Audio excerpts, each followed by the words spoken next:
Pioneer Sideline, episode 160 coming at you, or excuse me, 162 coming at you here from the University Center here on campus. Now we're going to start with our baseball analysis. Spring, it's in the air. Well, kind of, sort of. It's only February, but spring training. So the Pioneers baseball team, they were in action. They won over 50 games, getting themselves into the NAIA World Series and off in Idaho. They got bounced early on there, but made a good job. They were recognized earlier this season there. The Pioneers did a great job of getting their team to the next level. We saw several transfer players come in. Javier Marty Carrena, the big power bat, but when he went down, the Pioneers did lose a little firepower in that team. But the Pioneers, definitely, they're a team that can be reckoned with this season here in a conference in which we expect the Pioneers to really do a lot.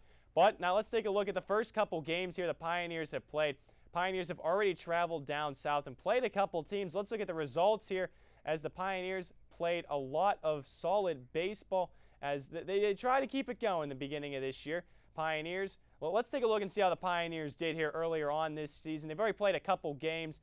They're 2-2 so far as they were defeated twice by United Methodist down in Tennessee, but they came back and defeated West Virginia Tech in 2 games. Pioneers now 2-2 on the season. Now let's send it back to Phil Navatsyk and see, Phil, now you look at the Pioneers here. What really do you see out of them this season, and what really makes them a very solid team coming off an NAIA World Series appearance last year?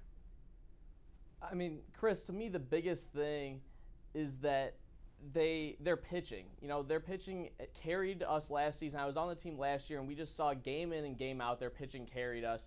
And to me, that is the key to this team. As long as their pitching is on, they're always putting themselves in a position to win. We saw them lose the first 2 games. That's no big deal. The bottom line is Martin Methodist had already played 14 games on the season.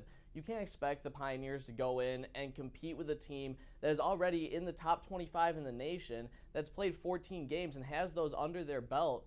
As the Pioneers bring in a lot of new transfers this season in the field, it's just a tough situation to come in and start the season. They lose their first 2 games, but then they go out, win their next 2. I expect another season of at least 45 wins this year and a great chance to go to the regional and possibly the national tournament once again. Now the Pioneers here, Phil, you saw last year they made it to the NAIA World Series. Now they start off this year ranked number 6th overall in the country. How big is it for the program to start off not only ranked but be in that top 10 and really put themselves as a front runner going into the conference season here?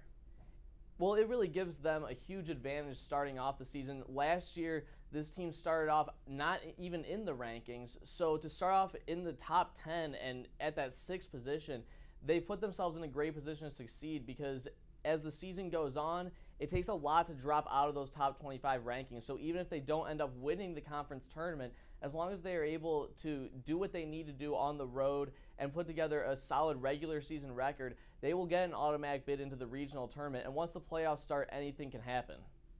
Phil, they lose a lot of senior leadership, a lot of strong players moving on. What is a big key that the Pioneers really need to replace if they really want to make that run in the NAIA World Series that they did last year? Well, the biggest loss is obviously third baseman Lee Bodner. This is a guy that really led the team not only with his play. He was a great player, hit for a high average and played well in the field, but the biggest thing for him is that he was an emotional leader of this team. He really brought everyone together. He was sort of the glue that held the entire team together out there on the field. So losing a leader like that is always tough. And then they also lost senior shortstop, well, last year's senior shortstop, Dylan Sowers. And so those are 2 key positions in the infield. The big key is for one of these leaders on the team to step up and grab the team emotionally and hold them together through the toughest times of the season.